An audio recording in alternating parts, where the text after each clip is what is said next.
you're in Egypt. I'm like, what? You're in Egypt? Of course, if I'd seen Yeah. my email, if I ever looked at my emails, or messages, I would have known you were there. But Well, it was going to happen eventually. I had to go and face my solar eventually. It just so happened this was the right time, and yeah, it's well, been an adventure. well, the crazy thing. Let's see if this is working. Okay, they're starting to come in. It's going to probably take about a minute and a half. Mm. I like Matteo Stefano, and I watch him from time to time. I really like his. So he has the video series Initiation, but before he did that one, and I didn't know it. I saw parts of Initiation first, and then I went back and he did a 3-part series. I guess like a year or two before. Actually, it would have been more than that, because it was documenting the first year of his guided, grid work.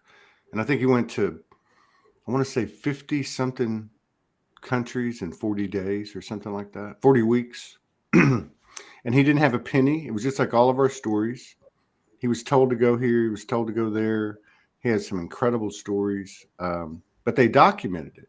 And it was the same thing as happened where you ended up in Egypt, because when he started, he just started sharing it and people started coming. Right. And that's how this Egypt thing was. So I happened to I started rewatching some newer uh, episodes of Initiation. I think it's season 4.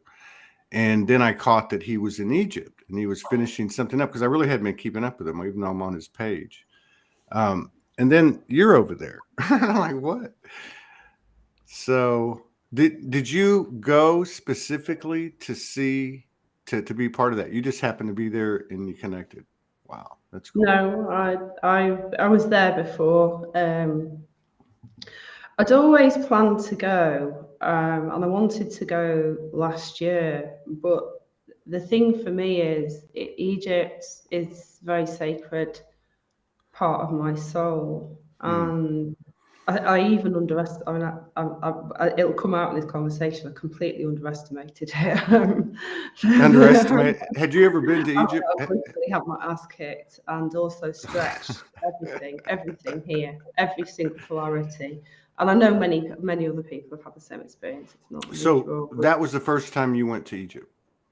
The first that was in this body, in this body. in Yeah, that's what I meant. yes, yeah. And so, yeah, I can't relate to Egypt. I can relate to Sedona and Shasta, but more Sedona, and then other places you go that are not as well known. But I know Sedona is got to be. In fact, I was talking to somebody about it who'd been to Egypt just recently, and I think they had been to Sedona too, and they said it's a different type of energy, but Totally different. there's something about those types of places that anything that you're not facing, be it in the present or in the past or whatever, it comes up, doesn't it? Yeah, well, I mean, Egypt is really like the first place where my extraterrestrial feet touched the planet before I was human. Certainly, Do you and know what? Do you know what species you were when you landed there? yes. Well, it I'm doesn't not sure matter I'm to me. I comfortable mean, talking about huh? this. Um, Was it yeah, I reptilian? mean, Was I've it? been in different bodies, so I wasn't Yeah. really corporal like Oh. human, because there's so much density in the human molecular Mm, structure. We didn't have that sort of molecular construction. It was a lot lighter, mm-hmm. less dense, more light body. And yeah, like the first time I came, we were actually scouting out the planet. I'm not Yeah. necessarily sure that I was for human race at that time either. So it was a big learning curve, but I've been there many times. The first time I was in a human body was a very, very long time ago. And really, I came from the Syrian system. Yes. So I was more of an aquatic being. So my body was much more aquatic and I was much Yeah. more used to a liquidine structure, and all these things have come in, Todd. Like, it's crazy, like how many jigsaw pieces you carry. And like since 2012, I've had like a million-piece jigsaw falling in to place with light codes and fractured memories and things I've had to clear, like infiltrations and all sorts of things. And as you get through the layers and you're more present, things start to make sense. But there was just so much walking on these lands. I knew I had to go and walk on the land, like in the desert by the water. It wasn't about visiting temples necessarily, although I did need to visit the Giza plateau. It was about reconnecting with the land. So my journey was not just with the tourist sites, it's with the actual land. It's with Iraq, Iran, Syria, Lebanon, probably Israel. Like the whole region for me is a region I know very well in my soul body. So I was wanted to go last year, but I was just too resistant, and I kept putting barriers in the way to it. Obviously, travel restrictions as well, but this was more mental than anything. So I was just so strong in the feeling that I had to walk the line of the spine, which was the line of the Nile, Right. and go in a certain direction. So I had this all set out, and honestly, I did. I had it all mapped out in my head, like how this was going to go, what was going to happen. But I was really guided to not do anything firm. And it was a good job because nothing has gone to plan, and it's completely upended my consciousness as well. When you went. So yeah, everything that's happened has been synchronous and guided completely, because this is the fourth journey I've done like this. It's not the first time I've done a kind of walkabout. I've done other ones, but this one is the one that I was probably most scared to do, because I knew I'd have to face my darkness as well as my light, So and you can't get away from it. Okay. So I just want to get an idea of how it was to be Susanne. All right. So like, you're going. Now, first of all, you've been connected for a long time. You've done a lot of shadow work. You've done a lot of zero pointing. Now you're guided. You have to go to Egypt. You have to walk the land. But it sounds like you also knew before you went that you were going to be coming up against some shadows you were unconscious of. Is that right? Yeah, I think some of it I was conscious of, but unable to deal with it until I was on the land, because what the land does is it opens you more deeply, and it's hard to do some things remotely. And also I wasn't aware of the depth of the feeling that I'd have, because what's happened is Especially at the every time too. single particle of my body has Yeah. exploded with love. So I feel like I can't even describe the sorts of things that have happened with my energy while I've been here. Like it's Are some you of it's still quite there? Are you extreme. still there now? Are you Yeah, still there? yeah, yeah. It has been beautiful. So I started off in Cairo, but then I went straight to Luxor and hid for about 10 days. So I You could hid? just get used to the energy. Wow. Of the Nile, and I connected with the Nile, with the water and the crystalline structure, because that's where I remembered the most about the water, because of my aquatic body and Lemurian body as well. And this has been like really at the forefront of my consciousness. So that was big. But then when I went to Cairo, that was where I knew that it was going to get really interesting, because I felt that I had been present many times, and I knew the technology that was there, not what Egyptologists tell you, obviously, because they'll tell you a pack of stories, but the actual truth of well, not truth, but the history of our human energy Yeah. field. And I wanted to feel and connect with the land, because to me it's extremely sacred. But the thing is, you're walking in this amazing field like that. I honestly don't believe there's anywhere else on earth that's so polarized and so accessible. Like, there's no veil there. Denise was talking about Glastonbury last night, which I'm very familiar with, and it's the same. The veil's just so thin there if you are aware, so you can really go into some of those places that you can't access in other ways. So for me, there was a lot of cosmic energy that I wanted to go over and address in my body so I could complete it. And it happened very quickly, actually. I thought it would take ages. It happened really quickly, and I just started to have a massive love affair with the land. So just walking around the land every day, like walking around the Giza plateau, looking at the pyramids, and just like, I couldn't believe I was there, because it was like being on medicine. Wow. You know, it was an altered state. Every time I would kind of sit there, I go into an altered state, and I'd see all sorts of different light ships, like big beings, small beings, things flying in the air, energy spirals, all sorts of different layers of reality, but still be in my body. So I wasn't leaving my body, I wasn't going anywhere. But at the same time, it's noisy.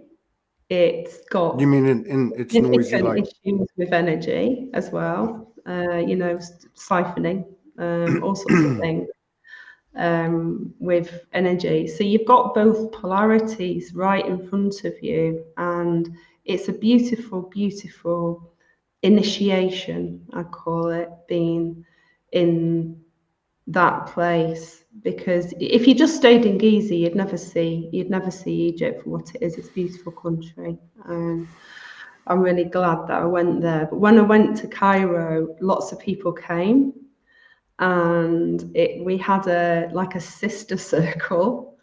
was it planned, or did people just No, start showing up? of course it wasn't planned. It was Yeah.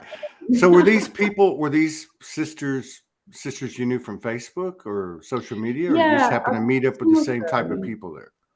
Yeah, some people, well, you know, there's no coincidences. And I know they won't mind me talking a little bit, so I won't name names. So, someone I've mentored, who's become a good friend, and then another lady who my other friend Mia had put me in touch with, and her friend who I'd never met, and then someone that's followed me on Facebook and her friend who I'd never met, and we all ended up together in a group and sort of got a mission Really? for So anchoring were y'all some doing like a energy. were you Yeah, doing like a we little all had were you doing like a we little became set? one body Okay. essentially.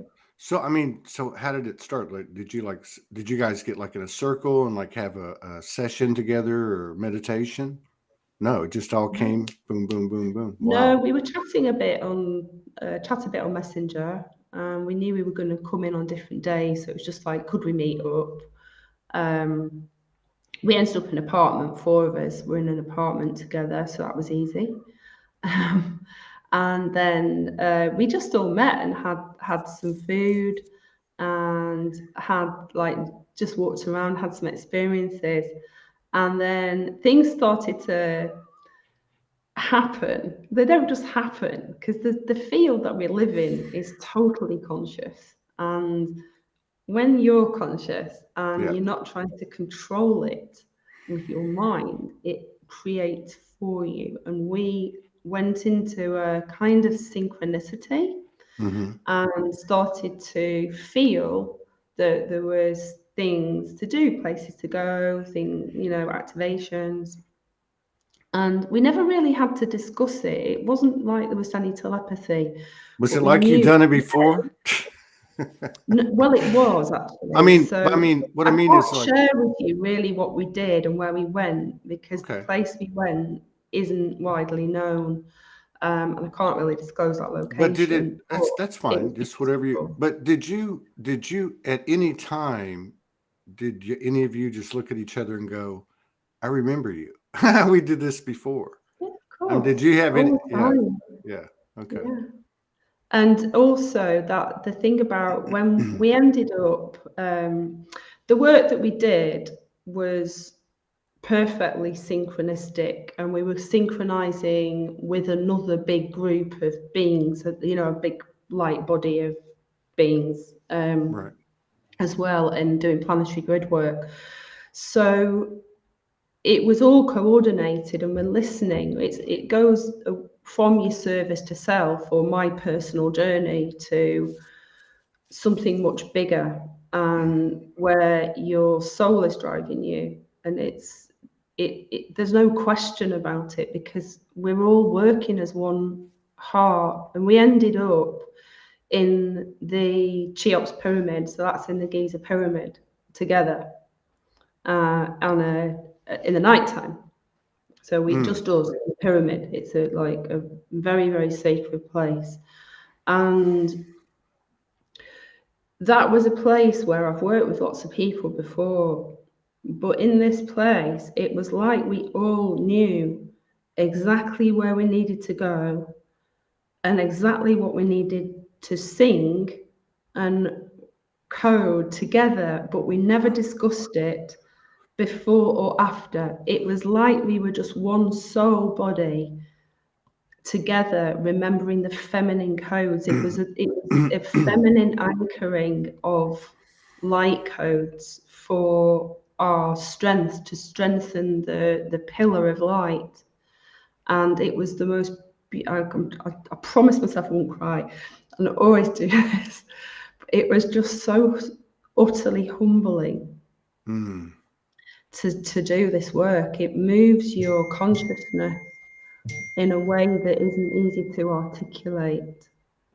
Because we were in the well, we were right in the subterranean chamber, which isn't normally open, and that takes you into the heart of the earth, and it vibrates your roots so hard that if you don't know how to stay in your body, you probably wouldn't stay in your body. Wow. So Wow, that's powerful. Life changing. For me, it was life changing, because it gave me afterwards a Kundalini change, a big shift that started there, and then it's carried on since I've been in Luxor, and that's changed my level of consciousness. Are you in Luxor now? Yeah. Okay. Yeah, Wow. I'm really enjoying So I just Luxor. picture like all of y'all walking into the area, and then all of a sudden everybody just starts moving in like synchronistic swimmers, you know, those synchronized swimmers, and everybody just moves to their location. And then, I mean, it sounds like it was just totally magical. It's lovely because you don't have to think. There's no mind in this. It's just pure heart. And also, it's not just like your body is not the body of the persona. Your body is an energy working with a very sacred building, which is alive and fully conscious. Yeah. And full of energy on lots of different levels. It's not really helpful. But the level that we're connecting with is divine light, it's source, it's direct source energy. And so that space, there isn't any question. It just, you know, the building is moving you really, and you're moving with the fields. So there wasn't any consciousness in it, in so much as a thought of we're going to do this and we're going to do that.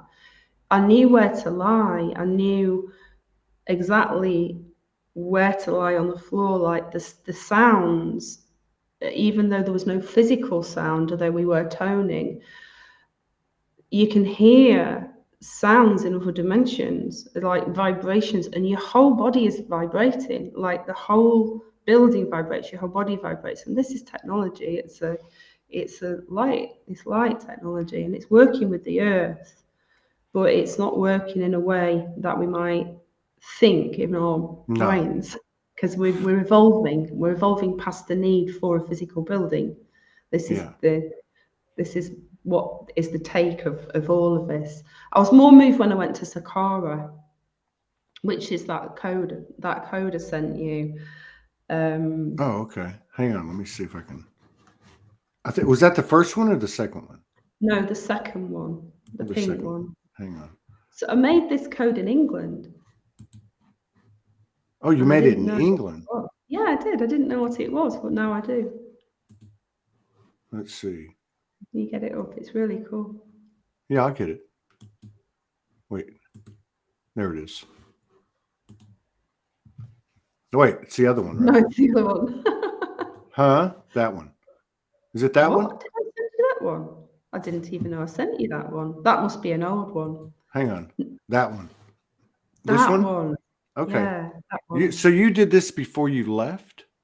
Yeah, I did. And This is like crazy. What is this? Can you explain this to us? well, I would have said it was something else before I went to Sagara.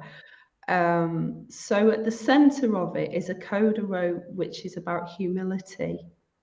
So this is about moving through false humility into true heart-based humility, which is different to what we mentalize about things and conceptualize. So this was about the evolution of the higher heart consciousness and into a cosmic field. So to collapse, I guess to collapse our vast cosmic wounds of the fall and coming into the body so we can reunite back to be in unity. And the pillars at the side, these were given as the manifestations of where we've been to bring it into the center. So we're bringing the bi-wave into a tri-wave. So we're evolving. And I'd done this code, and there's little variations that I put out called Under Body of Light. But I was really guided to take some codes with me, and this was one of them. When I went to Saqqara, I'm sure that maybe other people have had this experience.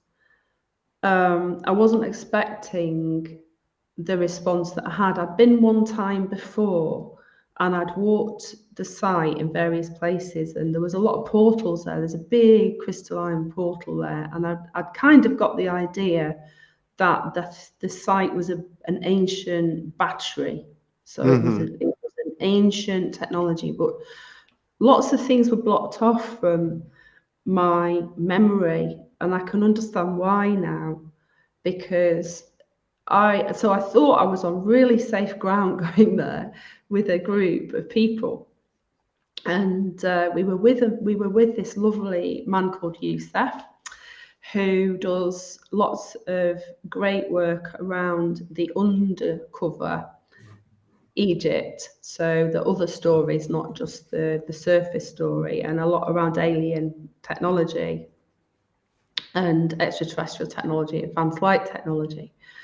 So we were very interested in what he had to say, and we went into a place called the Serapeum there, which is, it's hard to describe it practically, but it's essentially lots and lots of very, very, very big granite boxes, which are highly polished and non-inscripted, and the only inscriptions on them is some graffiti on one of them, and they're all put in spaces in like a cellar. You can imagine a wine cellar, like, so the boxes, and they weigh like 30-40 tons each.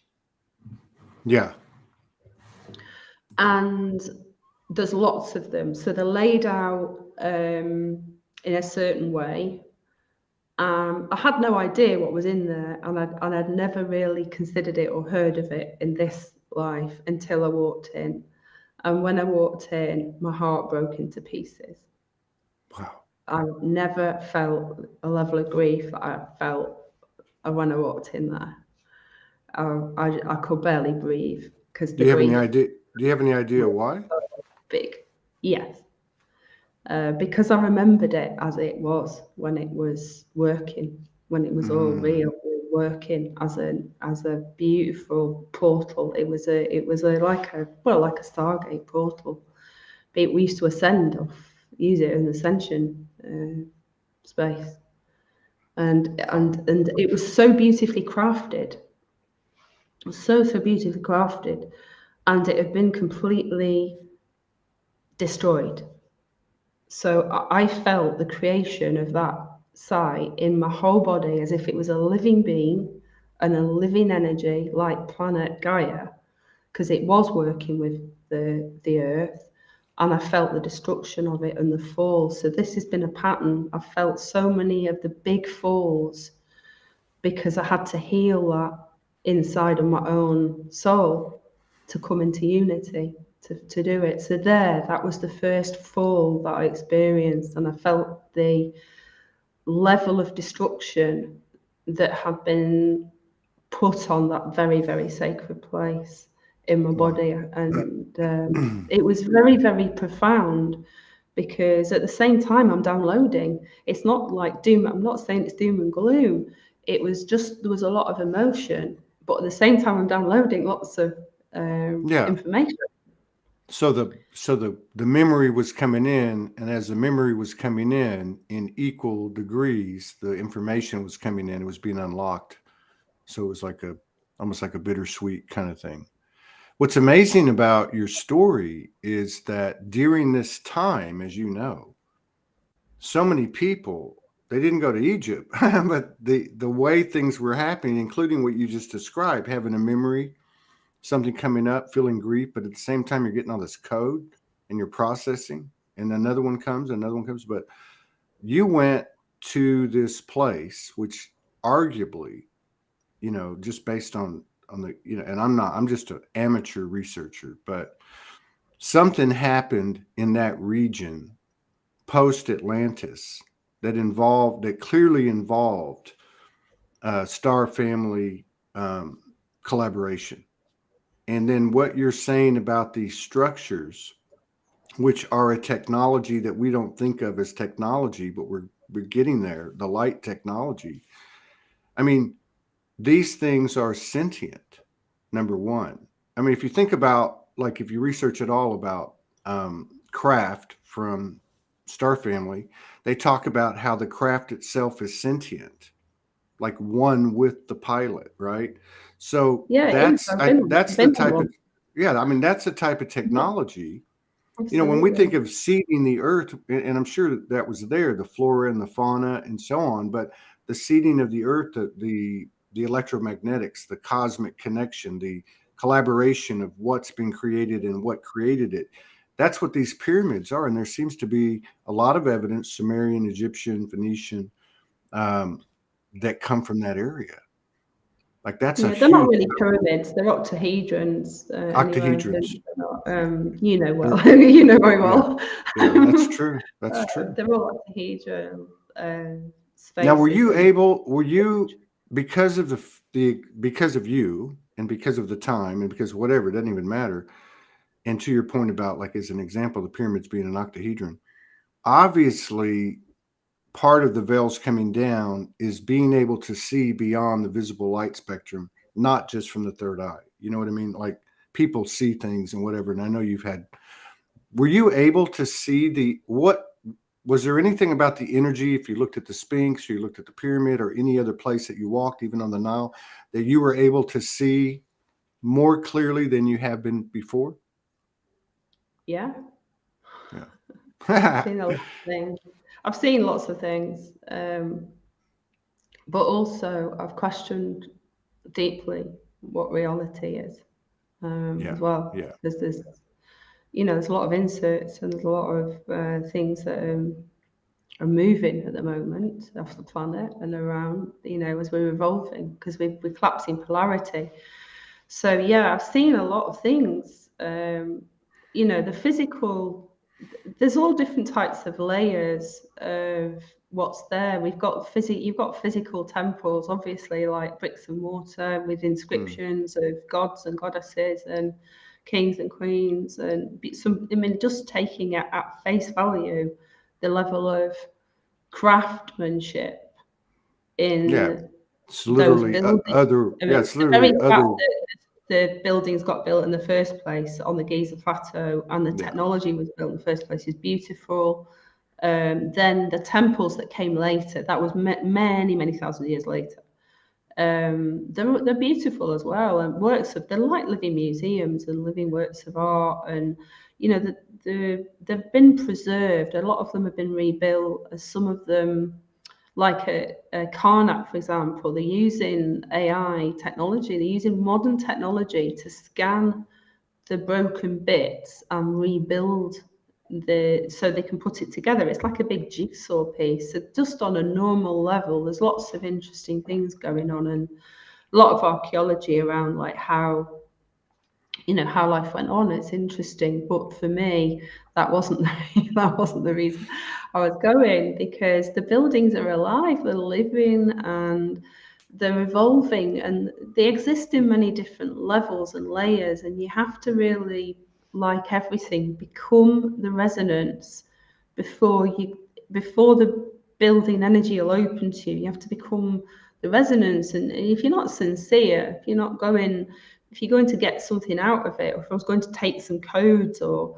if I was doing it on that surface level, I don't really feel it would have been the journey that it has been. Of actually, nothing's turned out the way I thought it would. I've just had the most incredible journey with a living consciousness. I'm like, so I'm totally following you on this, and you made a comment a minute ago which brought in a lot of telepathic conveyance of what you were saying, which was, I started questioning what reality. I started questioning even more. And the way I see it, people talk about AI, and you just mentioned AI with a fantastic application. But if you really think about it, there's a naturalness to Mother Universe, to the nature, right? The pyramids were obviously not created. You could almost say they're AI, like as in we're all AI. But I mean, like, it's like a clash again of what was created and what it creates versus what in the womb itself, basically. And so you're tapping in to, I mean, I already know there's you're connected, divine essences, angelics, and so on. But over there, to be in that space was such a rich, energy of human history of the last few thousand years. And then to have that galactic influence and to be walking around out there and seeing ships and stuff, that must have been mind blowing. Yeah, it was beautiful. The ships thing, I've seen a lot of things before going to meet it. So that wasn't the thing that's really blown me away. Is having to just walk into the unknown and constantly trust it. And I've never taken a journey that has pushed me out of my comfort zone as much as was it just an internal? Was it just an internal? Huh? In every single way. No, in every single way. Seeing, if you just stay in a 5-star tourist hotel and go in an air-conditioned bus to sites and then take a trip down the Nile, you haven't seen Egypt. You got to get out on the street. We're from the hood. Developing world country. It's a beautiful, rich, textural, compassionate space, but it's also full of extremes and things that we don't see, very often unless you get the opportunity. So I've seen the beauty and the struggle and felt it, because I'm feeling everything. And I needed to do that in order to come into like this organic place, like you mentioned AI, because this is the bifurcation that we've got going on really between something that's inorganic and artificially generated, has no interest in preserving the lives of our human race, really. And I know. And then you go back. Let's see. You go back to your picture. Okay, let me find it again. You go back to your picture. Hang on to your thought, because I want to connect it. Let's see. Here it is. So, can you see my pointer or not? No, you can't. So you have the you have the pillars on each side, right? I mean, this is where I see, and I'm not saying, I'm just trying to get into where you were at and where you're at, because to go over and like, I'm questioning reality, and I can totally get this because I'm doing it now and I haven't even been over there. But you got the pillars on each side. Who's to say one's not nature and one's not what is referred to as AI or whatever? These are shafts. So the pillars are the shafts. So at Saqqara, there's deep shafts that go into the ground, and at the bottom, there is these big stone, huge meters around stone blocks that go into the ground. How deep do they go?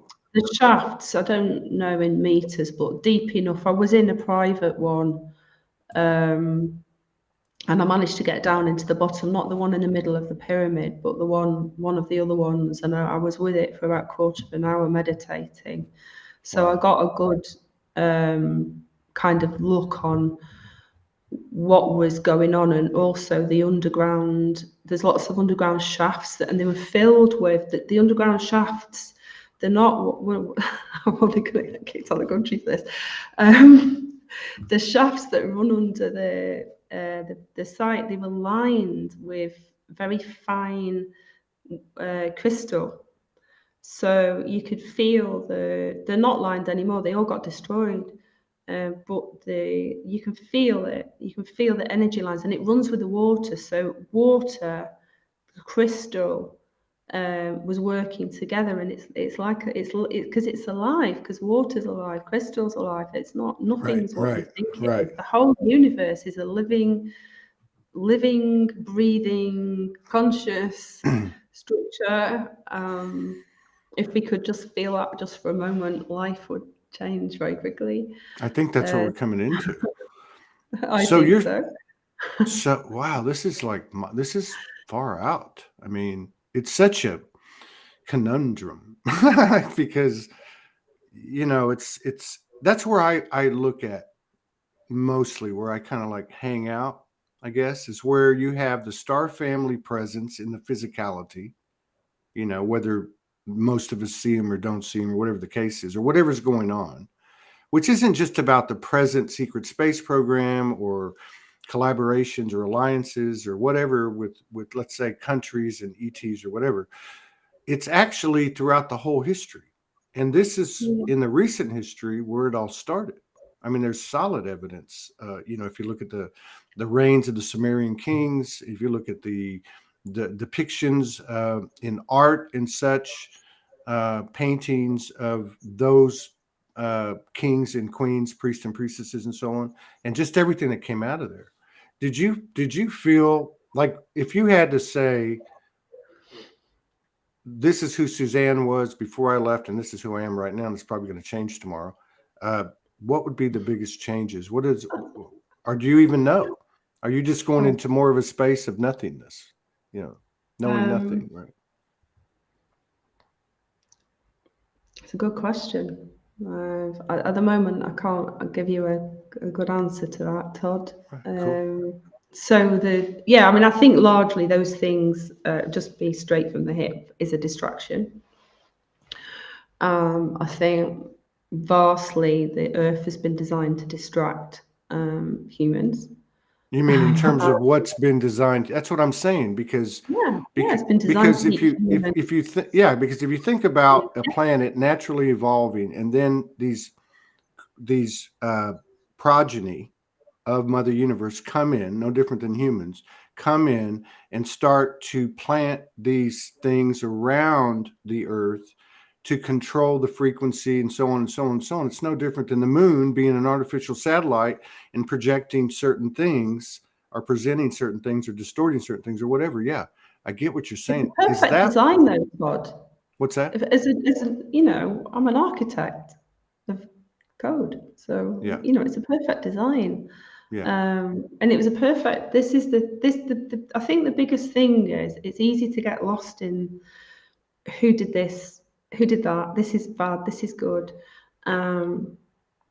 It's been going on for millions and millions of years, and we don't know, because we can't see beyond the event horizon of the eternal nature of what we are, because we're still so really infiltrated in this space. We're evolving. That's the point, is we're evolving back to unity, to the unconditional love space and presence, because without that we can't do anything.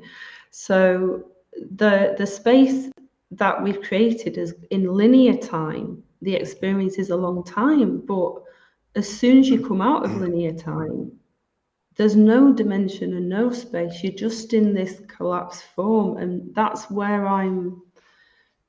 there isn't really a very easy way to describe it, but this has been going on for a number of years now, and in little increments, Yeah. how the codes come. That's not a mentalism, it just comes straight in, and it's deeply felt in my body, but I've been so resistant to feeling. I couldn't get in my body, so all the work was, the shadow work was to reveal this space. More and more and more, there's like a feeling of just being connected to everything, and with that, the senses change. So last year was about that, but this journey has taken me through an initiation. That's very hard to bring a word to, of a consciousness where it was so big to sup in a little node. Yeah. But I was still here, but I went blind. I couldn't see, but I could feel everything, but I couldn't physically see anymore. So it was very interesting. I had people with me. This is why it was able to happen. But that's changed my perception, and I'm unable to code at the moment because I'm accommodating a new way of bringing in larger morphogenic fields. So it's just going to take some time, and I can't tell you about what it means because I don't know. I feel sometimes so sensitive to sound that even the material rubbing on someone's garment feels like loud, and colours are so sensitive. I can feel them in my whole body, like textural, and I can feel in multiple dimensions and spaces at once, but I'm still here. I'm still here, and I'm still Susanne. I'm just me. I'm a normal, everyday, regular human being having a human experience as well. And there's all the drive's gone, all the seeking's gone. Drive to. Would you say that? Yeah, No. because I think a lot of people can relate to this, especially in this period that we just went through, which we can't explain. So it's great to hear you try to. But like, would you say that it's okay? Two things. One, would you say that it's kind of like it happened and you're acclimating with it, like it's the everything changed and you're acclimating with it, which is part of, like, say, how you're readjusting and taking in different types of codes in a different way, and you can't do what you used to do. One, and then two, would you say that one of the characteristics of what you're feeling that's so hard to explain is when you get right down to it, the dissipation of linear time? Yeah, it's kind of like you're in time, but you're not in time. That's a really good observation. I've had it in stages, I think from the very first walk-in 2012, that I use that loosely, where things really shifted and I couldn't recognise my family. That was big. So there's been lots of different shifts, but this one was just like, I relate to the life I've had as a human, for sure. And I know the memory fields are there because they're informational fields. Yeah. So, memory, I question what memory is, definitely. I question that because I think memory is very easy to manipulate and to move. So is biochemistry as well. Atomical nature is incredibly easy to manipulate. I agree. So I feel a lot of what we think happens or have a memory of what happens doesn't necessarily occur. So that's why I say in question reality, because what I feel is it doesn't matter which road comes now, all roads lead home, because we're Yeah. already there. We're already there, and I don't question it anymore. And that is the change for me. Is I think there was always a part of me that hated source, didn't trust it, wanted to pick it apart, wanted to make it something, or needed a purpose or a mission or something to hold on to. But there's nothing to hold on to.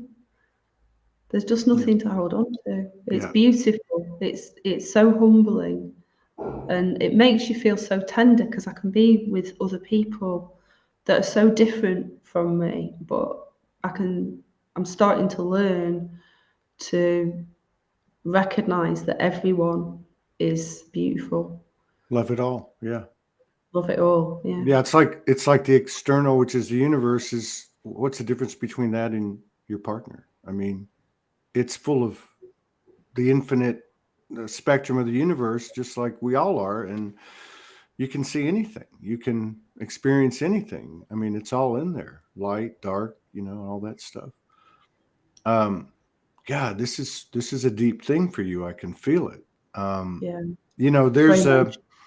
there was there's some information out there. It's been out there for a few years. I don't know if people have heard of Project Looking Glass, which was some technology that was created. I'd say probably in the 70s, 80s. I don't know. I'm not an expert on it, but there was a really credible, what do you call it? Somebody told their story. I can't think of the word. About their involvement. They were in the military. I think they got kicked out in 97, but they had shut this program down because basically it was a program where they were feeding the supercomputer AI with different things that could be done, like all these different possibilities, like say a 9/11 or, something else or whatever. And as they started to get closer to the year, I think 2000, all of the suggestive programming to the supercomputer, the prophecy computer, whatever, uh, all led to one timeline. No matter what they did, everything went to one timeline. Didn't matter what anyone did, everything was seen for what it was. And there was a natural alignment to oneness in this physical reality. And they shut the program down and just tried to keep it from being put out there, basically. And nobody, to my knowledge, from the accounts I saw, nobody was allowed to utilize that program anymore.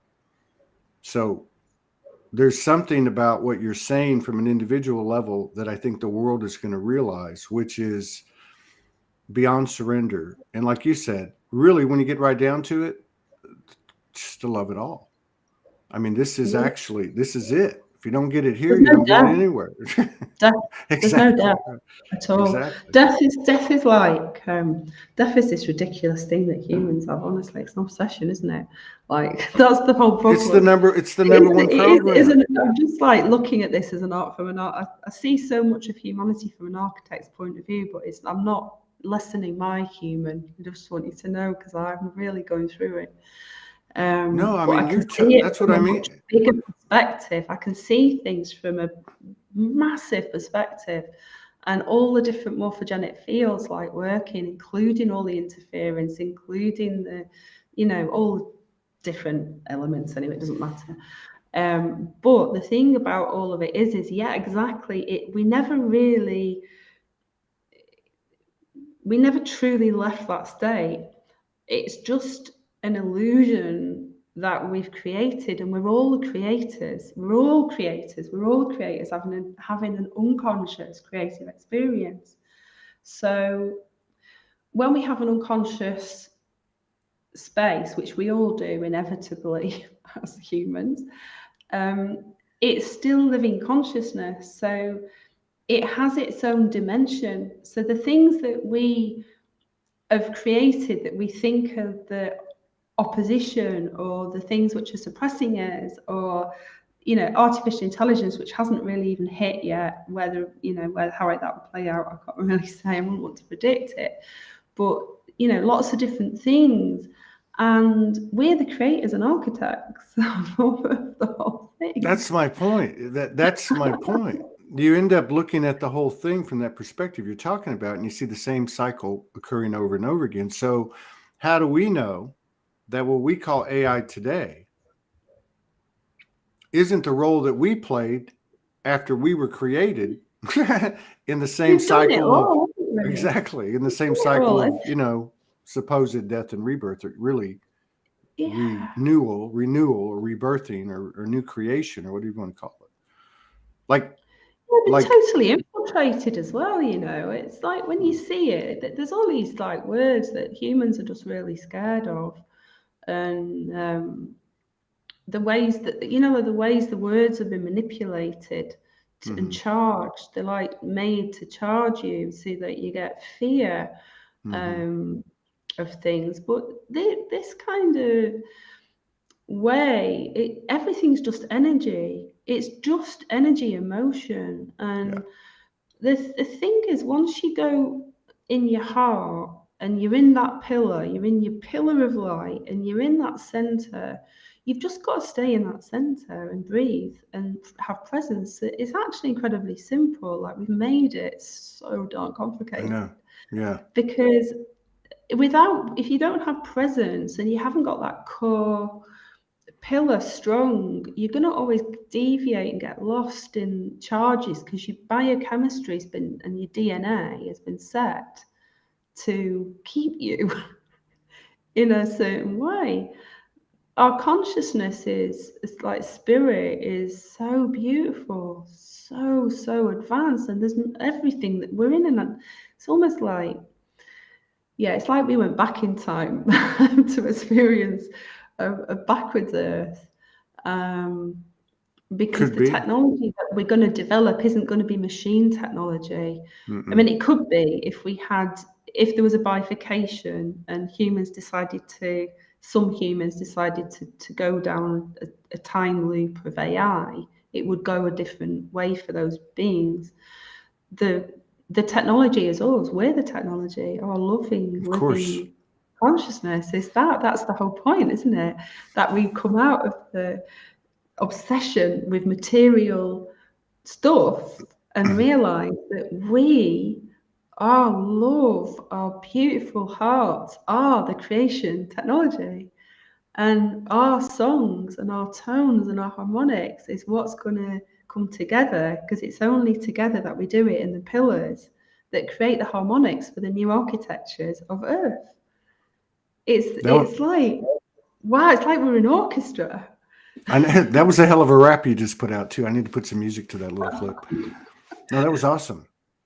But it's true. It's true. It's weird because, like, when you said you start to question everything, like when you went over there, like you didn't expect to get to that point. This is where I'm at. I'm like going, okay. That's why I look at Ascension and go, is that a program? Is anything a program? Is it any of these different templates that are presented, or are they all, like you said, at the end of the day, the who, what, where, when of the pyramids is a distraction? I mean, it's like everything's a distraction, but right now, this second, whatever, like what you're sharing, this is what I've got up to this point. I don't know what's going to happen, but here I am. You show up. And the cool thing about it is, which I've been noticing for really, I guess, all the time doing these shows over the years, a progression that's reflected in the people that come on, which is the human is more and more and more present with these people, such as yourself, and you're a perfect example, who have had these incredible experiences, connections, abilities. And they're subjected to all of this stuff. And yet, after a while, we've gotten through, and you're seeing more and more people that are bringing the humans on point, basically. Like you said, I'm still Susanne. And in that picture that you drew, that thing that we had up, that graphic, the true humility. I guess that's what I'm saying. Is coming out in the human, which is very cool. Well, we're all angels, we're all Yeah. angelics, we're the original designers and creators, all of us just So fractalized so into is this different. recess? Are we at recess right now? Do y'all have recess in the UK? Are we in kindergarten and we just got let out for recess? Yeah, I think that's how I feel. It's like it can be very serious. I mean, somebody just commented, a lot of people are like really afraid at the moment. They've gone into fear protocol. Yeah. But you know what? The fear is an inversion program. So it's an anti-life program that was set into the DNA to make our psychology and make our brains work this way. And it is possible to come past it, but you've got to really sort of get in the space of an acceptance that a lot of what you see isn't necessarily occurring. It doesn't mean that people don't suffer, because I'm face to face with suffering here. There's kids of age 2 and 3 begging for your money. I've seen some really dark stuff here, Todd. Stuff that I can't talk about really publicly. I mean, Things go on, but it's all our creation. If yeah. we can accept, if we can become regulated, so our nervous systems can co-regulate everything that we're having, and we move that into the pillar, then we've really got it. We've really got it. It's a lesson, because this is an initiation now. It's a massive initiation. Oh, I know. God. And really, since like, see, October keeps popping up. Like since October, it's just been like slam, slam, slam every month. And then February was like all the months in one. And then we get in these first few days of March, and this is like perfect timing. It's no mistakes. And it's like something fucking amazing's happening. Like, and you can't explain it. You can't. It's just happening. And our friend Nicole, I think it was Nicole, was on yesterday, and she said something. She said, so in other words, in like, street language, she was like, stop worrying about, what was it? Stop worrying about what you think is going to end and start building the beginning of what you don't want to end. And I went, whoa, that makes sense. It makes total sense to focus on, who do you love? Who do you love hanging around with? What do you love doing? That Trinity, synthesis, that Trinity synthesis. I'm here with Susanne. I'm, and this third energy, and I'm giving and receiving in equal degree of all three, right? It's like the 369. But it all comes down to I guess kind of like being responsible and owning and having that, and you can't do it unless you have that humility thing going on, right? And in projecting and creating as a quantum creator, because we are quantum, which to me says it all. Because I mean, the only difference between us and what I might have thought was quantum would be the physical body. So We're it's very like powerful creators. But the thing is, once you got that feeling going on, and you feel a connection, your energy would collapse if you were to misuse your powerful energy tool as a creator, like misappropriate it, because your energy just collapses. You can't hold it in your body. So it's self-limiting, and it's good. I had this was good, because I had an experience where I was feeling frustrated and angry about something last week, just for a little bit.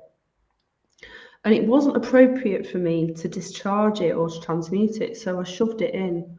It was a really bad idea, because the next day I couldn't move. I shoved my anger inside and didn't transmute it. Okay. And I chose that I didn't want to speak anything of it. I kept, because it wouldn't have been constructive for the moment So why would I add to that moment and make it less than it could be? You want it to be its highest position.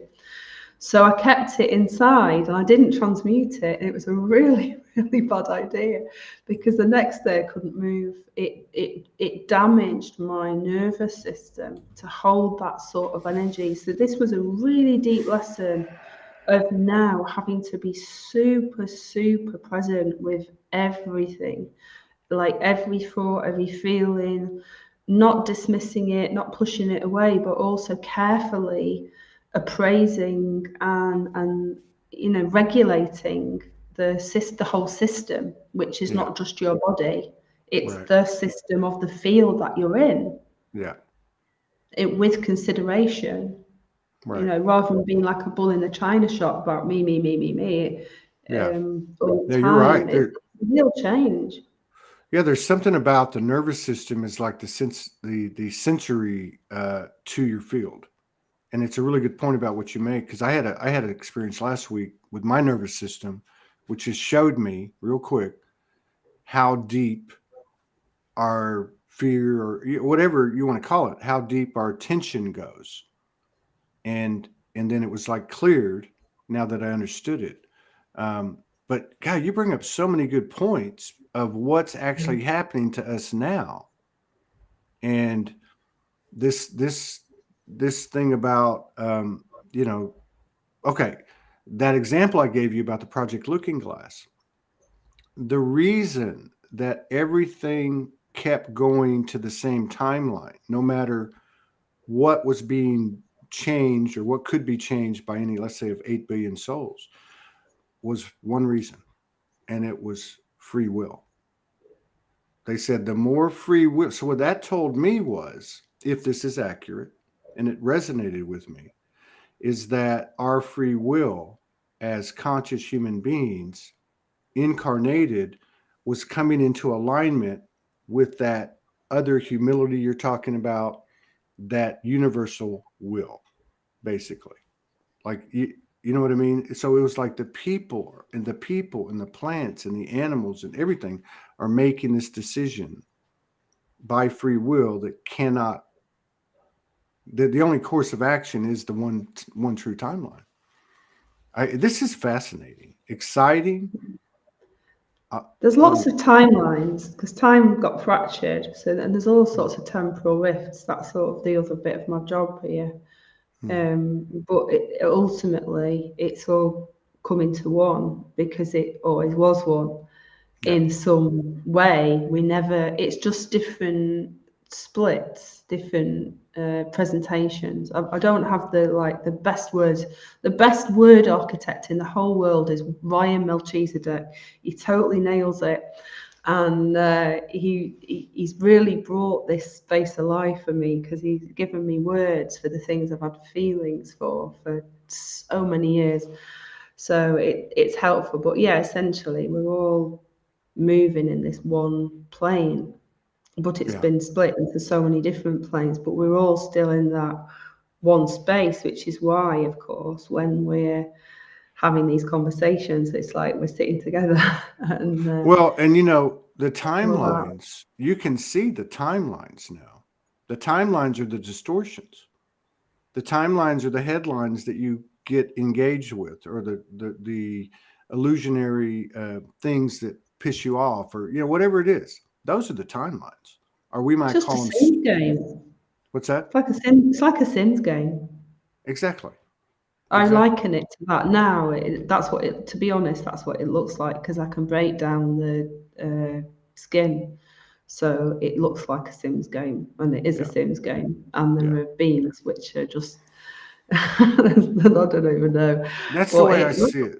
Yeah. That's the way I see it. I see that we jump in, we design it. Everyone, again, just like here, has their own role, their own piece. And then we go, okay, here's a new one.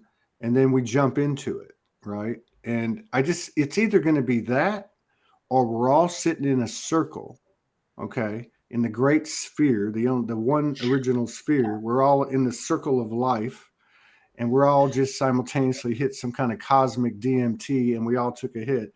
and we're in it. And then we come out laughing. Oh my God, you fell for this, you fell for that. I did this, I played this role, you played that role. We took it so serious. I mean, all that stuff, right? I wanted to make a comedy series about that. Maybe I will one day. I'll write some comedy about it. I wondered if we might all be like in a petri dish somewhere, some advanced exactly gel, crystal gel in a petri dish that just had a dream and dreamed up humanity, like dreamed this whole thing.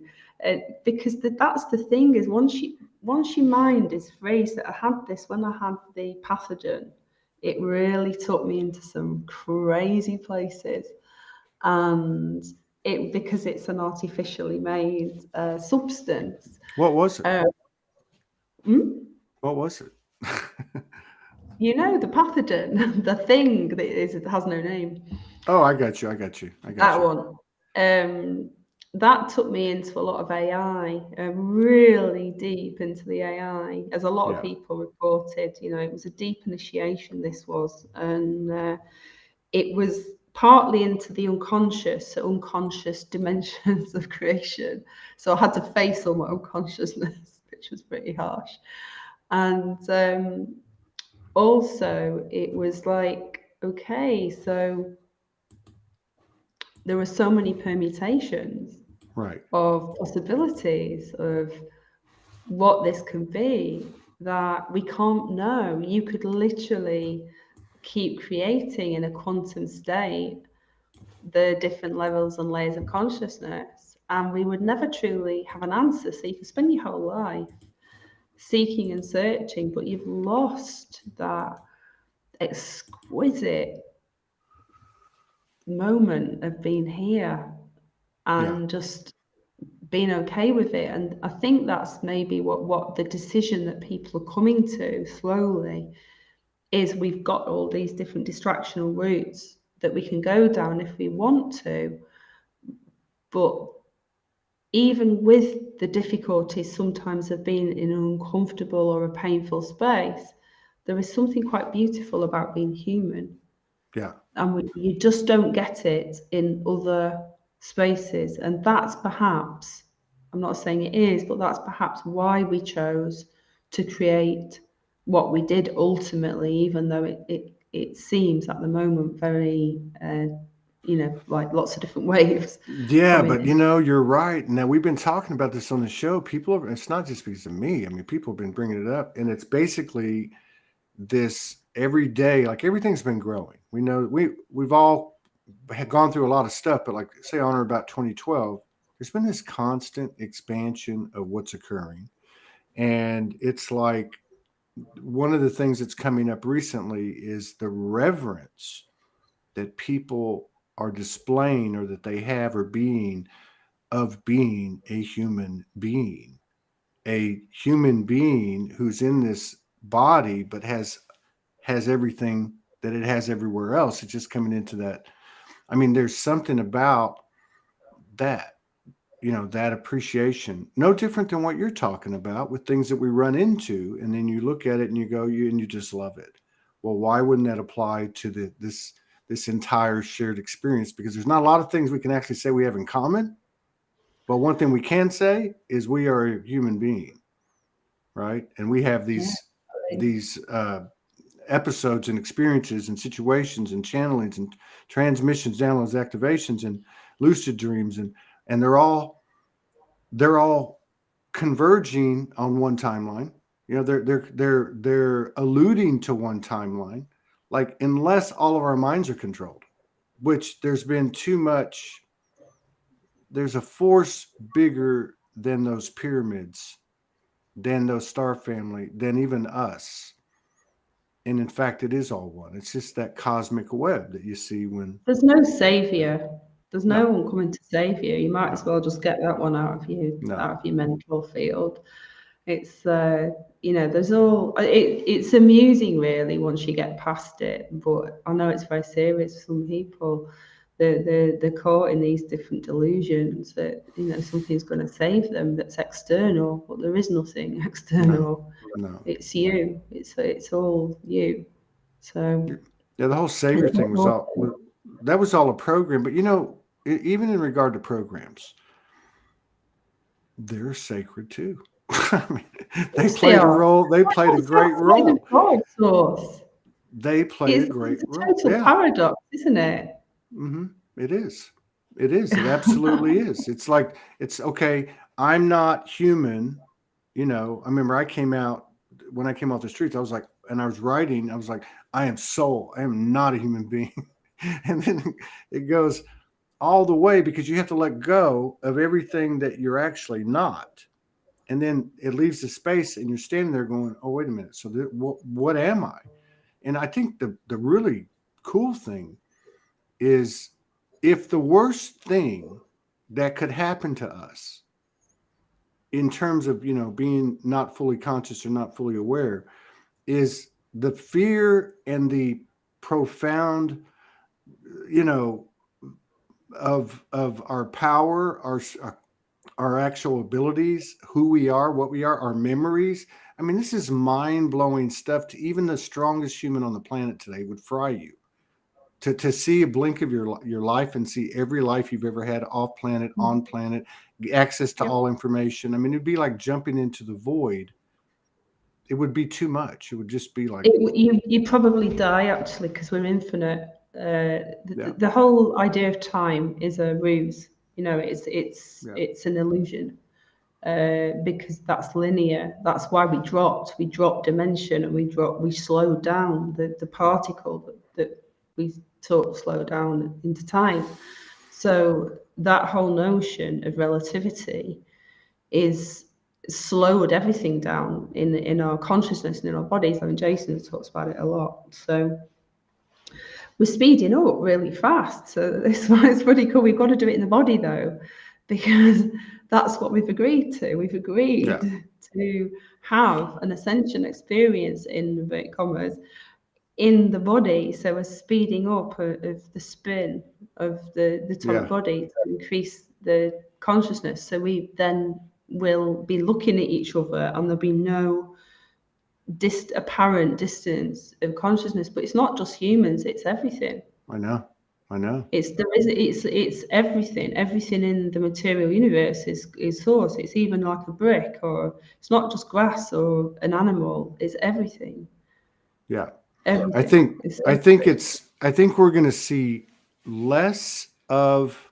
We're already seeing less of what you saw 2, 3, 4, 5, 6 years ago of instruction, teaching by traditional methods. I think we're going to see more and more of just a lifestyle. And if you really think about the last 10 years, if you look at these communities, all of us, we developed a lifestyle. Our lifestyle had certain attributes, such as listening to our soul, listening to our oversoul, whatever you want to call it, uh, open mindedness, which then created experiences, both etherical, third eye, physical, human, that kind of aligned with us, that collaborated with us. I mean, this is something too, I think, that's coming out where we're starting to really have an appreciation, a faith, and a confidence in the last few years, and then quickly seeing it now for the information and code it brings and putting it behind us and going, okay, let's go. Let's go. And like you said, there's this weird thing going on because there's no drive, but there is a drive. There's no drive, but there's a force. Almost like jumping into a river. Instead of trying to build a boat, you just jump in, right? Instead of putting on a life preserver, you just jump in because it's inevitable. It's us. Yeah, I we're mean, just the field. I think we're one. I mean, I can sort of feel how we evolve a little bit now more, and it is about forgetting. I mean, everyone says about, we are just unlearning, we're undoing. yeah, It's very humbling. You can see, how extreme the level of hypnagogic state was, what we took on. So the forgetting is really beautiful, and it's not really about remembering anymore. It's just about being open, because the informational fields can run through you. So this is what I get with coding, is I didn't understand it for a lot when I first started doing it, but it's just information. It's just the informational fields, and they come in. But you have to be able to have the capacity in order, well, myself, in order to code something, I have to be able to hit that resonance and hold it steady in order for my body to feel and translate it. So that's where we'll be. We won't need to hold on to any information. It's just moving. It's like a liquidine field, a plasmic state of divine intelligence, and it's there. And I think sometimes I do hit it because I've got all kinds of stuff coming in my field that I can't tell you that I understand, like advanced technology, but I don't really understand it. Because it's living light. It's not like we build a machine and it works like that. It's done with nature and with water and with crystals, and we know this because we've done it before. And it's our love that brings this in. It's our unity, and it doesn't mean that that we don't have emotions. It means that we're moving in a more resonant field. So we, like a bee, like bees, they regulate by beating their wings together. Like we'd be more like that. So there's less likelihood to have these extremes as we're all more regulated in that level of consciousness. And it's at the moment what's riding out, of course, is the preamble of helping people to come out of a hypnosis. In different ways to push it. It's like pushing in a pressure cooker, really. The end. Yeah. The end, the beginning, the continuum. Well, there's no end and no beginning, but you know what I mean. It's like the end of a phase of consciousness. I know. Yeah. Well, and it's like I don't know, and it doesn't even matter. That comes up a lot, and it doesn't even matter. And I know I've said that, we've all said that from time to time, and there is some truth to it. But I don't know. There's like, even in your story, when the pyramids are a distraction, when the star family is a distraction at a certain point, when any of my experiences, let's just say behind me, become, like you said, you won't be able to hold the information, even if you want to. It's not that type of experience. There is no time and there's no space, and it's a reality because people are experiencing things on a more accelerated frequency rate every single day, and I think, and you brought something up that I think is maybe unique to this this realm, which, if it's not, I think the intensity is, and that's emotions. And the opportunity that emotions gives the human experience that others don't have, or we haven't had in our other aspects, incarnations, right? Because the emotions, for me, and I look at it again, nervous system related, because they can alter it, is taking that emotion of, and I'll just give myself as an example, because I talk about it sometimes, sadness not being physically with Morgan, or deep love, or grief, or anger, but taking these things and I guess kind of reprocessing them, redirecting them as the only thing they are, because they're all the same thing, which is love, right? And then projecting it out. So I played with this over the last few months, and we've had experiences as recently as yesterday or 2 days ago, where I said, did you feel me last night? Because I was connected. Now, this isn't some kind of like, fantasy, sexual intimacy. This is a energetic kind of thing that's new territory. And I'm just, how a lot of this stuff that happens to us, you like kind of making it up as you go. There's not really any like, oh, I'm going to do this and I'm going to do that. And she said to me, I felt you in my womb. Mm-hmm. And I laid down and I felt you in my womb. And it wasn't like, you're making the moves on me. It wasn't like that. You were in my womb, your presence. And I'm like, okay, there it is. So we all keep going this way. And I think our level of ability to travel, let's say, in the body, in the physical body, the lock, stock, and barrel, is going to be beyond teleportation. Like my conception of what does teleportation look like? Dematerialize, rematerialize. It's not even like that, because there is no space between it. There's nothing to dematerialize or No. rematerialize. It's like the veils being removed are those that we acknowledge as being there. So I'm going to be out of a job soon, and I guess we'll communicate in a different way. I don't know. Well, we don't know, do we? I think I used to have the whole thing. I think loads of people do. It's just like different levels of distractions and illusions, safety things. No, it's all fine. And if it's a painful day, then feel it. If it's a struggle, feel it. If you get whacked and come out with, like wires in your head and stuff, you need to take them out. It's all right. It's just part of life and evolution. And why rush to the illusionary finishing line when you can just be That's right. here? And the sensual, I shared that the senses that we've got, they've been so switched down. We are like sensual, orgasmic, I know, joy machines, literally like light machine of, I don't even know what to describe. Like the technology is so beautiful, and that orgasmic feeling that you can have with a being, you can just have that in your own cells, in your own moment, and be with that source energy. It's beautiful to share it with other beings, but also with a leaf or with light or with the water. It's so possible.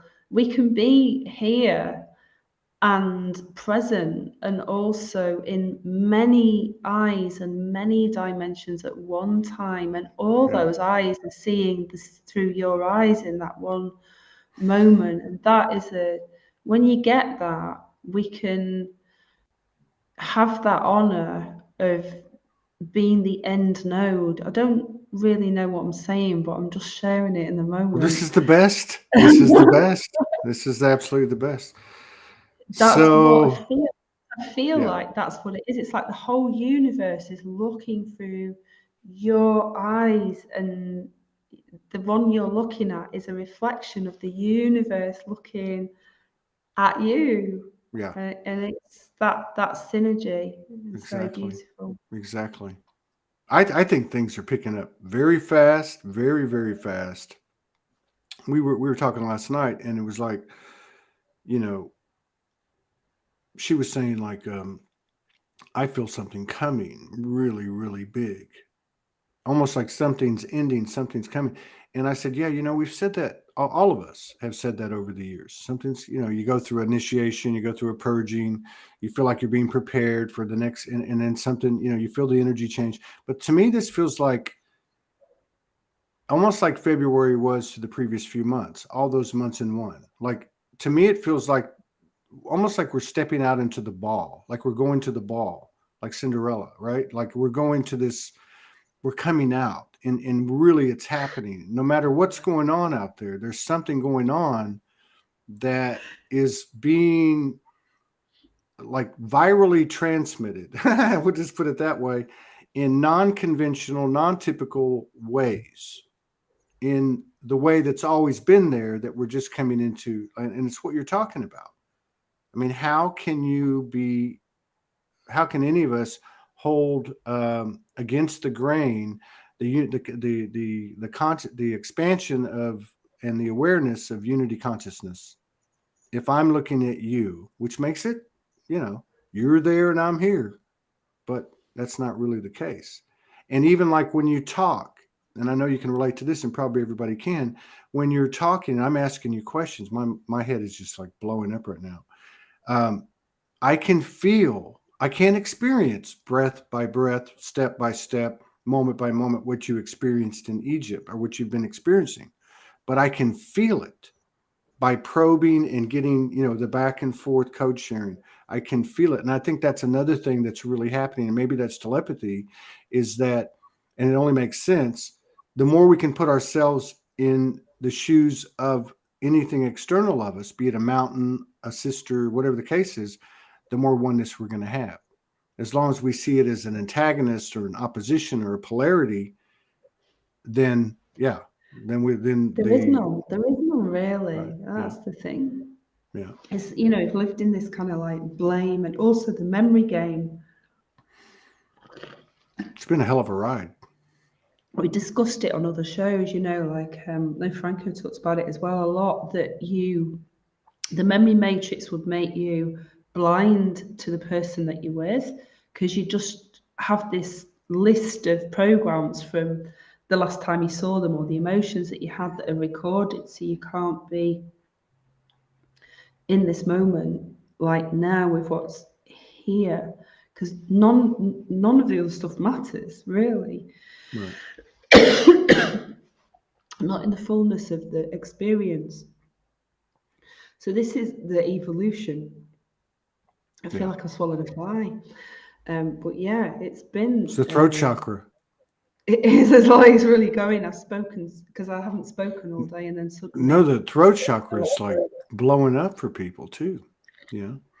Well, I can't tell you how awesome this has been to start the morning like this. I feel like I just got like an activation. I mean, it's, and I know it's everyone here. It's like these vortexes. I can feel them now, and it's crazy because you can't read about it. You can't watch videos about it. There's something happening that you can't even talk about it or describe it. It's just what it is. It's this moment right now. So there, you know, whether it's somebody watching live or the two of us or someone watching a replay, it's all the energy's there now. Like, Yeah. and it's again, like, I guess, like the way I was kind of, you know, synopsizing, if that's a word, that what I was referring to earlier about Project Looking Glass, you know, in that the reason that one timeline is occurring is because of free will, which you would think that would be the reason it wouldn't. So it can only mean one thing, because people aren't out going their own way. They're actually working in collaboration and aligning with, and I feel like that's a lot of what we're going through, you know, aligning with universal will. But I think what's happening is we're feeling a lot of, we're still feeling the things that we have before, and we're feeling them more intensely. But instead of going, oh, I got to go do this, and I got to go do that, and I got to do this, you're just starting to realize that what we're actually experiencing is the nearness, the aligning, the alignment. And it's like, oh, well, I don't got to do anything. I can just get on my surfboard, ride the wave, and just dance with it, right? It's weird because it doesn't like have effort like we think of effort. In fact, it requires relaxation. It does. It requires us to rest the body as well at the moment, because we're undergoing a lot of changes in our crystalline structure, plasmic structure. So it is going to force us to rest, and also we might just lose our memories. You know, that these are the experiences. I said, like, I've lost my senses in the Kundalini activations. It's had different effects. I couldn't walk. My legs weren't there for a little while.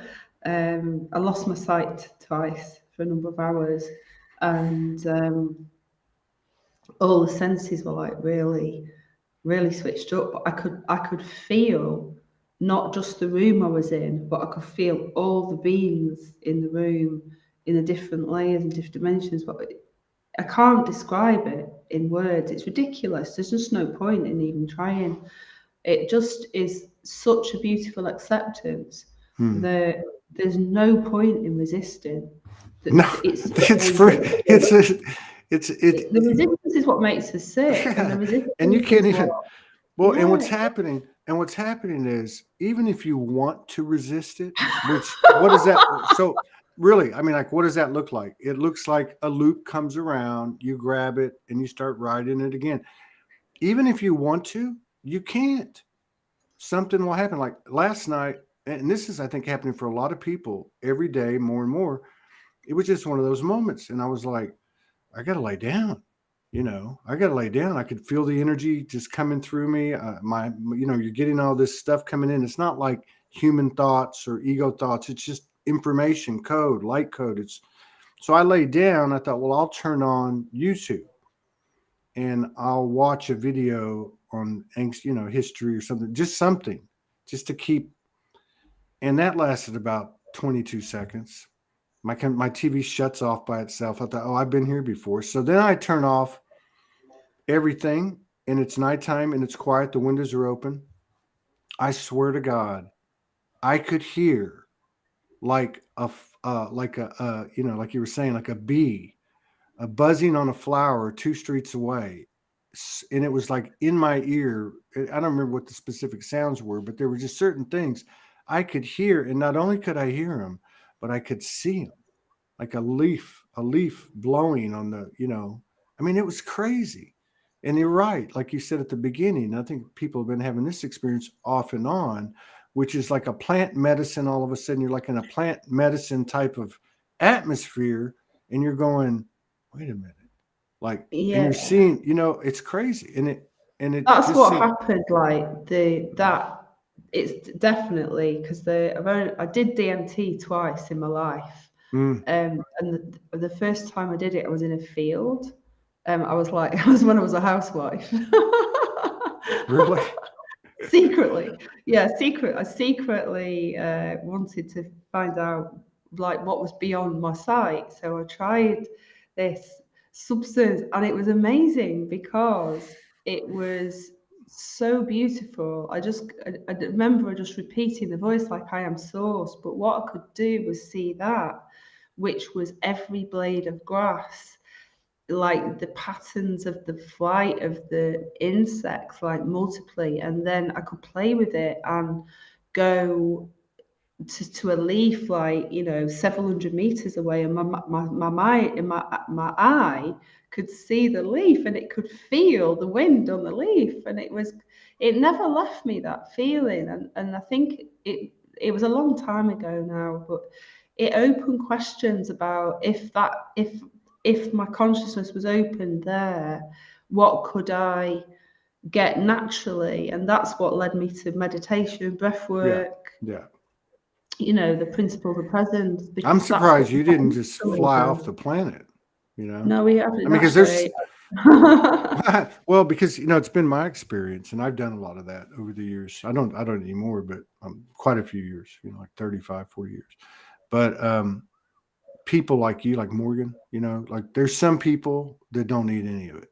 Like you don't need No, I it. don't need They're already it. operating there, right? And I've actually had experiences with people like that, and they don't always do so well. You know what I mean? So like, because I don't think it's like a lot like people that have eyes onto the other side that get categorized as mentally ill or what. It's like that. Like they're Yeah, you've got already to seeing, though, yeah. haven't you? Huh? Because if you have these experiences and you don't stay in your body, because the reason a lot of trauma makes us want to escape from the body, pain Right. makes us want to escape from the body. So we a lot of new age and spirituality, belief systems, doctrine, it's just escape. It's like a form of escapism. And if you break through, if you go out like on some substance that you've got no control over, you're open to multiple dimensions as well. It's not all rosy. So Exactly. it It's fragment your like, consciousness, and it can open up, you open up distortions in your system. So you've got to really, I was yeah. very irresponsible when I was doing it. I was completely renegade, and I had no Uh, clue, and I didn't have a clue about anything for a yeah. long time. Yeah. A long I did some of the renegade thing. Not too much. I tried to approach it that it was all, and that's what I tell people now, like if you do psilocybin, if you do mushrooms, ayahuasca, this is a consciousness. It's no different than, the Arcturians. It's no different than the element. I mean, it's a consciousness. They're elders. They have information. They have code. And it's like walking into Egypt or Sedona. If you don't come if you don't come with the deepest humility you can have, and you're going to get your ass handed to you on a platter. Yeah, Yeah, we you're going own to have. you. We own you for the length of time that it's That's going to be right. active in the system for, and you have to, when you don't have to respect it, it's a personal choice. But I've journeyed recently. Actually, I had some Rappe Mm, with a shaman in London at I've had Sophia. that. That's good stuff. And I was to clear my system. Actually, if you've got time, just because this is unbelievable. So I was supposed to go to Egypt on a certain day. Mm. And remember, I made that swan code, and the swan code is at the part of the code I've given you for that code, the big code, The which other was for one? the 22222 alignment. Yeah. When I went to London to my hotel the night before I'm due to fly, I walked past two concrete swans. No, not that one. That one. So I went past two concrete swans and I got a massive jolt of energy. It was like, whoa. So I'm thinking about my swan code. And I get to the hotel and I go to sleep. And I wake up at 2 o'clock in the morning and my friend Tom's on my mind. I'm like, I've got to go and see Tom. I've got to go and see him. They're in the other side of London. And I thought, it's the middle of the night. I won't message him. And I went online and he's online. I'm like, oh, he's online. I'll just message him quick. I said, I've got this feeling I need to see you, but I'm due to fly tomorrow. And he said, I've just woken up and I've got this feeling that you need to come and see us. So I ended up there and I hadn't really planned on having any sort of ceremony with Sophia, but she offered me Rappe and I had a little bit, and it was a wonderful moment of connection. And I was in an illusion because she said, now you're going to have some more. And then after that, I went into 4 hours of purging, like Wow. really, really deep purging. And if I hadn't have done that, I wouldn't have been able to walk strong in what I've done here in Egypt. So it was, I feel like you say, although we've got free will, we are also divinely guided, and the right people are there at the right time for us to be the right beings in the right place at the right time to carry the light or the codes into the places where we are, or just to even look at someone or just have a conversation, not to dismiss things. Because I've met so many people, like even someone just coming out of a restaurant that looked at me and I knew them instantly in Luxor. We're good friends now. So it's it's just trusting, I think, trusting the weave, like seeing the clues that are put in front of you and not dismissing them. Because if you're busy and you're looking at your phone all the time, you're going to miss what's being shown. It comes in so many different ways. And it's not all that obvious. It's not Yeah. always that obvious.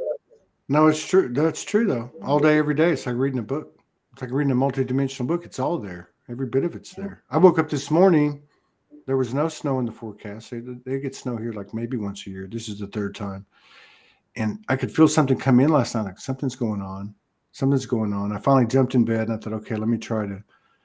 And then I woke up this morning and I don't know what it was. I just smelled it. It's weird. I just was like, okay. And I opened the door and there was this beautiful powdery snow, like, you know, 3 inches, 4 inches. And I got a forest back here and it just looked amazing. But it wasn't the sight. It was the whole thing.